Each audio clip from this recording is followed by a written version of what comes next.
So for this week, the reading I'm kind of choosing to talk about is the Alana and Beluda 1992 reading Family, Clan, and Band, Themes of Inland Denina Social Organization. And Beluda, by the way, he is a Denina elder, specifically from the village being discussed, from an inland Denina village that's being discussed here. And Dr. Lana is a UAF anthropologist, so we kind of have a combination here.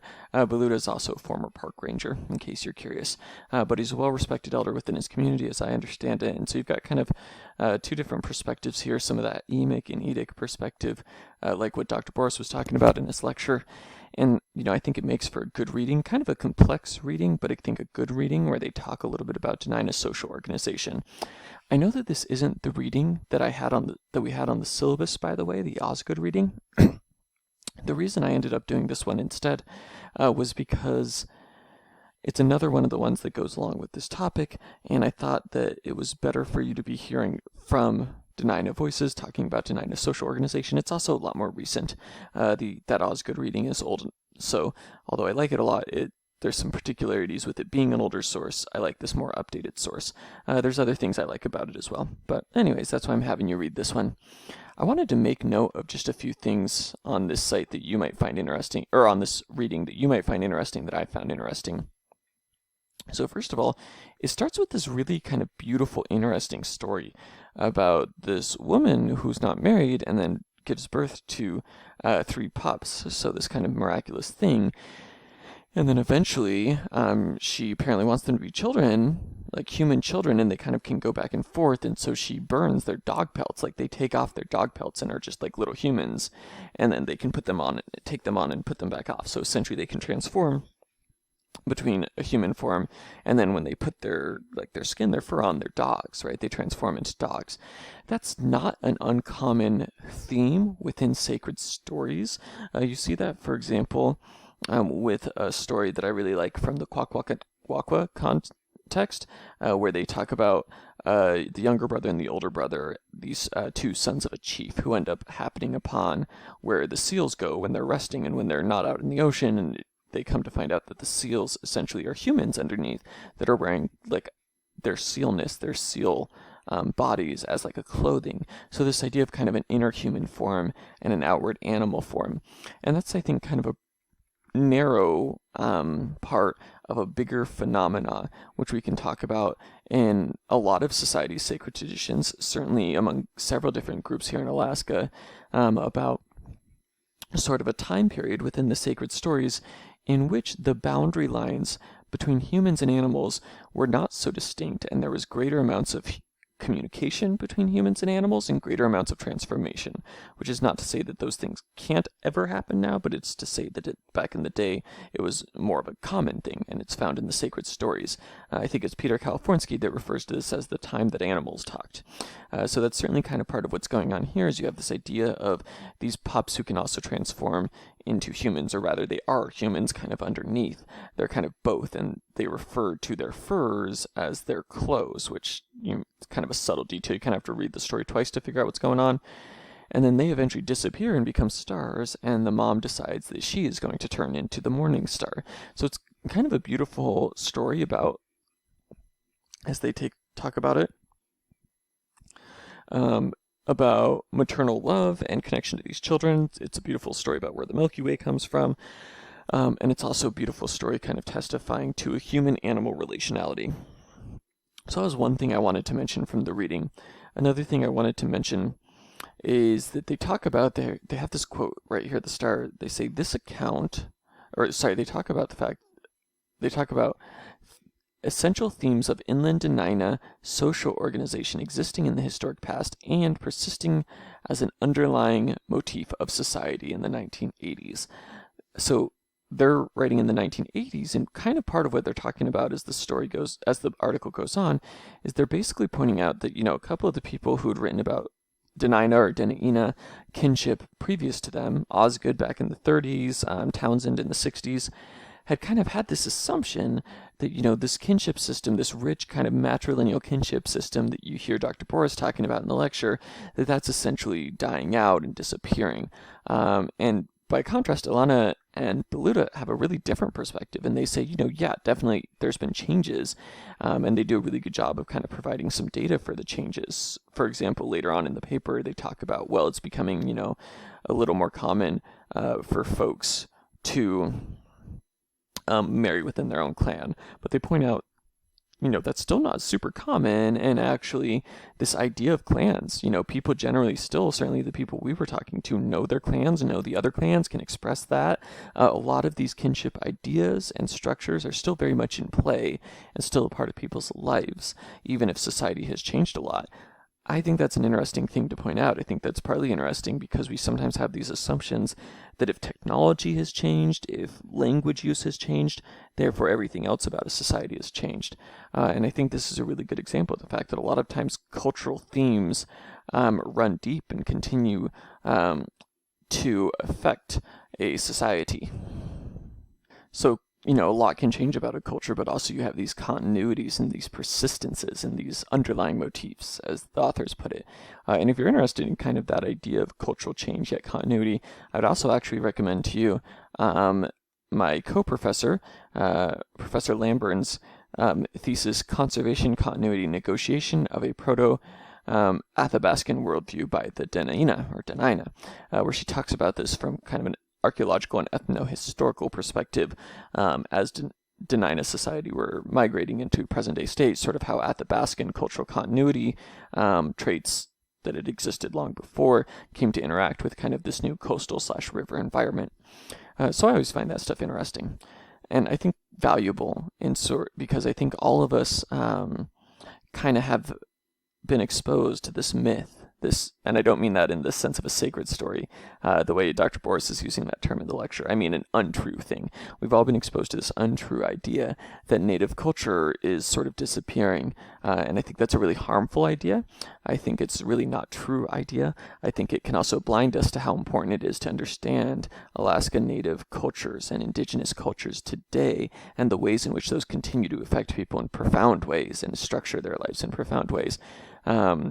Whether you're going into business and marketing, or whether you're going into anthropology, or whether you're going into social work or journalism, or a million other fields, understanding the way that people's cultures from millennia past continue to affect them strongly, I think is really important. So I like this idea of kind of the continuities and not just always focusing on the changes. I also like how Elana and Beluda brought up the kinship system defines a number of individual statuses and their connectedness according to a variety of roles. They say the account portrays the most basic principle of inland Dena'ina social organization, that of the importance of ties of kinship in binding together and organizing members of a society. So one of the points I wanted to point out there, you may be wondering as you listen to the lecture by Dr. Boris, sort of why anthropologists are so interested in things like kinship terminology, or things like matrilineal versus patrilineal descent, or things like avunculocal residence, and why we're so kind of obsessed with this. And the answer is, well, first off, we're not nearly as obsessed as we used to be. Man, back in the 1800s, they were all about kinship studies. But more to the point, and kind of why they were obsessed about kinship studies back then, what we know is that for many, many, many societies, kinship is intimately interwoven with so many different aspects of people's lives, with their economy, with how they make a subsistence, with their religious beliefs and practices, with their political structure. Those are very often intertwined, and that is definitely true for a lot of the Alaska Native groups that one could talk about, and certainly true for the Dena'ina pre-colonialism, and arguably persisting well past there, right? Kinship continues to be a powerful way that people's lives are structured, and certainly historically that's been very, very major. All right, so this reading and the lecture kind of talk about the ways in which, for example, property is passed down from uncle to nephew and through matrilines, through the female line, although often from male to male, but also through the female line. And the way in which, sometimes political leadership, too, was sometimes passed along genealogically. Not necessarily, not like a monarchy where that's necessarily the case, but it was sometimes the case that the leaders of the villages would pass that on to their children if their children also happen to be, competent, solid people.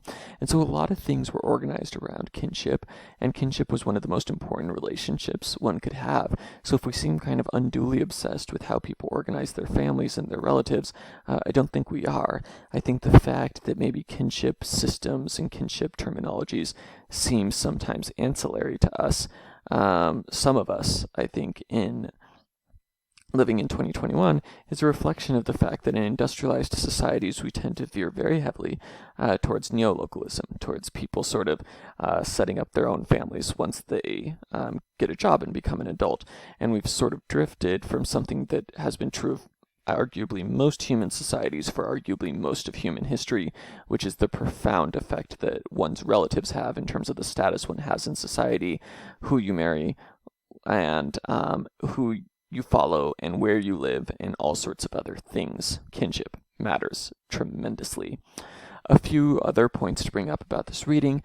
They talk about sort of this distinction between matrilineality and matriarchy, which I think is a good and useful distinction, in the fact that even in this matrilineal society, oftentimes you did have male property and being passed down, but it was instead of from fathers to sons, since they would be different clans, it was from uncles, from the mother's brother to the nephews, and the mother-brother often took a much more active role in the nephew's life than one might expect in a society not organized by this.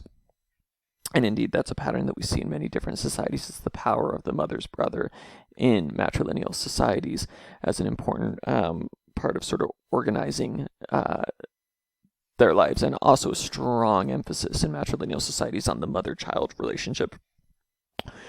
Perhaps even a little bit stronger than that's otherwise emphasized in societies, because certainly virtually all societies have a strong emphasis on that concept of the mother-child bond. So what else? I liked this thing about perceptual relatedness, and that relationship extends beyond humans to include other creatures and features of the universe. It talks a bit about, both in the lecture and in this reading, they use the term exogamic or endogamous or endogamy a number of times. So just in case you're not familiar with those terms, exogamy means when a society has rules about that you have to marry outside of your own group. So for example, really simple example, essentially all societies have a rule that you have to marry outside of your nuclear family. So what we call the incest taboo. So that's exogamy. And the way that I remember that, if I get confused, is it's like exoskeleton, right? An insect's exoskeleton is its outside layer. And it's, kind of going outer. Same idea here, right? Exogamy means going outside of your group. Endogamy, right? I usually remember that because of endoscopy, so something that has to actually go inside of you, test inside of you. So endogamy is marrying within one's group, and so that can be a formal rule or an informal rule. So for example, in the United States, although it's not necessarily a formal legal requirement anymore, it is still often the case that people are class and race and sometimes religious endogamous. People sometimes region endogamous, right? Like, somebody wants to marry a fellow Northwesterner, or somebody wants to marry a fellow Midwesterner, or something like that. Anyways, so one of the points they're making in this is that one of the main functions of the clans is that the clans are exogamous, right? So people are constantly marrying outside of their own clan. And the fact that we can tell that the kinship system continues to be powerful for a lot of inland Denina communities that they're talking about is that, they did basically a survey of like 100 marriages recorded over 200 years, and what they found out was that in all cases, they talk about this later in the article, in all cases except for 8, people married outside of their own clan, right? So, and that included recent marriages, and so people are still by and large exogamous in that sort of traditional way. The kinship and marriage system continues to hold true even despite all this other social change. At this point in the article, by the way, we reach a section here, elusive questions and rival responses, where basically you can kind of skip that, honestly. This isn't like super relevant. I'm not expecting you to be an expert on kinship theory and anthropology unless you're planning on going into anthropology for your graduate work, and not just anthropology, but specifically anthropology of kinship. If that's you, read that section, get educated. But if that's not you, I'm okay with you kind of skipping over that section. I don't think it's going to be tested heavily. I think anything that's in there is going to be covered elsewhere, so I think you're okay to skip it, or at least skim it. One of the points I did want to make, though, is they kind of have this part where they critique other anthropologists and say the assumption that prehistoric indigenous social systems can be reconstructed by means of comparison with similar cases in the historic period and with evidence derived from archaeological and biological anthropology is subject to considerable debate.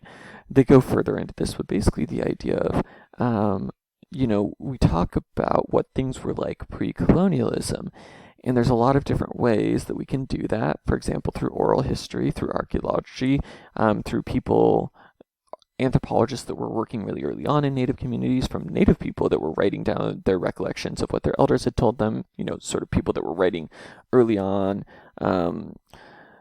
There's a lot of different ways that we try to get at what was happening pre-contact, but it's not going to be perfect. It is a reconstruction, right? It's a reconstruction. And sometimes with things like oral history, we have a really, really great understanding of what was going on because that's been recorded specifically in a story. Other times there's facets that maybe weren't specifically spelled out in a story, maybe because that was already kind of a taken for granted aspect of society. Societies often don't feel the need to comment on their own taken for granted aspects. And so as a result, maybe there's aspects or details that oral stories don't tell us. And as a result, we're sort of having to reconstruct back and saying like, well, we think this is what it was like based on these other forms of evidence. And that can be difficult, and it is an exercise in reconstruction, and we should be aware of the limitations there and have some humility. What else? A few other points from this lecture.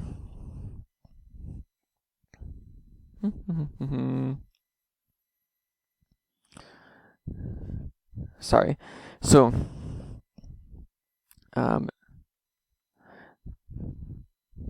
they make this kind of interesting point where they basically say, there's definitely matrilineality going on here very, very strongly. And also what we might call matrilocality, people moving to be with the village of the bride rather than the village of the groom. And they say, that's not necessarily the same thing as matriarchy. You'll have multiple different ethnographers who will say that the leaders of villages, as far as we know, pre-colonially and certainly early colonialism, were generally speaking male, as far as we can tell. But they do have this interesting and I think important note. However, examples of both covert and overt power of females in societies with matrilineal descent have been underestimated in earlier literature based on more recent analyses of the functioning of such societies. The reason I highlight that is to point out something that's kind of being left unsaid here, presumably because the authors are speaking to other anthropologists, but basically, in the late 1970s into the 1980s and onward, you had, around 40 years ago, you had the rise of sort of feminist anthropology and feminist ethnography really strongly starting to happen in the 70s, but more so the 80s, I would say, actually. And feminist anthropologists would often point out, hey, we have drastically underestimated and underwritten about what women were up to in non-Western, non-industrial societies, in part because early anthropologists were not always male, but were often male. Certainly we have some huge counter exceptions, right? Frederica de Laguna, Margaret Mead, Ruth Benedict, Zora Neale Hurston, actually really pioneering figures in anthropology. Nonetheless, you had a lot of ethnographers early on who were male and who were speaking to men about society, and so got a very male-centric, androcentric sort of point of view about the gender roles in the society. There's a good ethnography about this called Women in the Forest, where a husband-wife team, Yolanda and is it Robert Murphy, basically interview people from the same small society in the Amazon, the Mundurgu, and basically, among other things, find out that the men and the women have pretty different understandings of certain aspects of gender in their society. So if you have a bunch of male anthropologists early on interviewing male people in societies, you're probably getting a skewed perspective of how much power women did or did not have. And that's kind of what they're trying to allude to here. Is although we don't really have evidence, and it would go against evidence to suggest that this was a matriarchy, at the same time, there's probably a lot of female power, political power, social power that isn't sort of overtly recognized in the early anthropological records because they kind of weren't asking the right questions or talking to the right people. So I think that's really important. talk about 11 matrilineal sibs or clans divided into two moieties. So moieties, again, to reemphasize what was talked about in the lecture and in the reading, is basically, I like to think of it as a clan of clans, but basically it's a group of clans, and those group of clans are kind of the mirror image of another group of clans in a society. So it's a division of society into two groups of clans, and for each moiety, in theory, you marry outside of the moiety. And as they talk about in this reading, basically the moiety system, at least for the groups they spoke to, seems to be kind of not, it's still there. People recognize the idea of like opposing clans, but they don't necessarily still have that exogamy thing going on between the moieties. But at the lower level of the clans, people still generally marry outside the clans. So I thought that was interesting. They have some great stuff later on, where they kind of delve with really good, like, clever use of data. They're not just saying this stuff about basically how much kinship has or hasn't changed in Non-Dalton, specifically in Lime Village and the areas where they're working with elders. And they back it up with not just interviewing elders, but also doing like marriage records going back 200 years. And one of the things that they find, again, is most people still marry outside of their clan well past colonialism and even to this day. They also find that there was a practice of cross-cousin marriage going on, where basically people would often marry their father's sister's daughter if they were male, and so, or vice versa if they were female. And so there was often cross-cousin marriage going on. So if you were female, you'd be marrying your sister's brother's kid. There's often cross-cousin marriage going on, and that was looked down upon by early Russian Orthodox elders. From the perspective of many European societies, that was viewed as incorrect, although actually it was not as uncommon then. As you know, there's laws in the U.S. about first cousin marriage.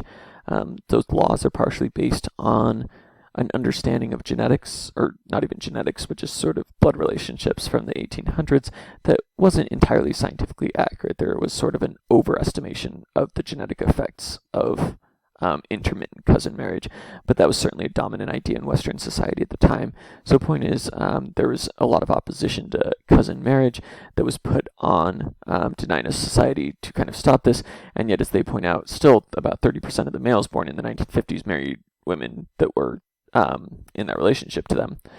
And so there was sort of this tenacity of inland Dena'ina cultural norms. They talk as well about, again, people still being at least a little bit endogamous to moieties. So a lot of these things were still going on. There were other marriage practices, though, that were definitely sort of crushed out by the incursion of Christianity, the conversion to Christianity, and by influences from Russian Orthodoxy and Christianity more generally. So, for example, polygyny and polyandry. Polygyny, marriage of one man to multiple women. Polyandry, one woman to multiple men. You can remember them, poly meaning many. And then basically I think it would be Greek rather than Latin, but I'm no ancient languages expert, but basically for suffix for female, suffix for male. So anyways, if you were reading that and kind of your ears perked up and that seemed unusual or strange, that there was quite often polygyny and occasionally polyandry, you shouldn't necessarily be all that surprised. Historically speaking, particularly in non-European societies, polygyny and polyandry have both been very, very common, arguably more common than they are today, but very certainly more common than they are in the United States. There's good ethnographic data to suggest that the majority of non-European societies prior to sort of colonialism and the effects of colonialism engaged in or allowed for polygyny, and indeed that many of those societies still allow this to this day. Very, very common. Doesn't mean it's the norm, but at least allowed. And we have a number of societies where polyandry has been recorded in Alaska, certainly in Tibet, certain areas within Polynesia. So not as uncommon as you would think. What I thought was interesting, though, when they were talking about polygyny, is this concept of sororal polygyny, so where basically multiple sisters marry one man. They also got into the levirate and the sororate. If you're not familiar with those terms, levirate comes from there's a biblical reason why it's called that. But basically, the levirate and the sororate refer respectively to when a man marries his dead brother's wife, or a woman marries her dead sister's husband. So that's another marriage practice that we see in a lot of societies. So all of these kinds of things, sororal polygyny, the sororate, the levirate, and then also they talk in another part of the article about arranged marriages by the elders, where elders oftentimes had a heavy role in kind of dictating who they thought would be a good match for whom. All of these kinds of pre-colonial marriage practices really kind of bear witness to a different way of understanding marriage. In the US, in much of our media, we tend to romanticize the idea of marriage as being, well, fundamentally romantic and sexual in nature. And certainly, I think, societies the world over have romantic notions attached to marriage. But what's interesting is the degree to which they have other things attached to the idea of marriage and how much those also play as prominent, if not more prominent, a role of marriage. So, for example, in a society like pre-colonial Dena'ina society, where people are oftentimes living in extended family groups, it would be arguably more important even than in many marriages, the way marriages often happen nowadays, particularly in certain sectors of America where the spouses go and start their own household. If people are actually instead going and living within this large extended family village, it becomes very, very important that the match be a match that not only seems like it makes sense to two infatuated youngsters under the influence of hormone, but also makes sense to everybody else involved who's going to be living with this person and adopting them into their society in a very real way, and going to be working with them side by side. And similarly, things like sororal polygyny start to make a lot more sense when we start to think of marriage not just as a romantic endeavor, but also one is where people are attempting to cooperate with each other. And so, it makes sense that it's not just, even within a polygynous society, that it's not just sort of who's in love with who, but also sort of is there a way to make sure that people that are going to be living in the same home as multiple spouses kind of get along well and can operate well as a unit. So there's a lot going on with marriage in addition to romantic love. It's not to say that romantic love isn't there. Certainly, again, that idea is there. But also, there's other things going on too. Families working together. I think that's part of what Dr. Boris is getting at in his lecture when he's talking about sort of alliance theory.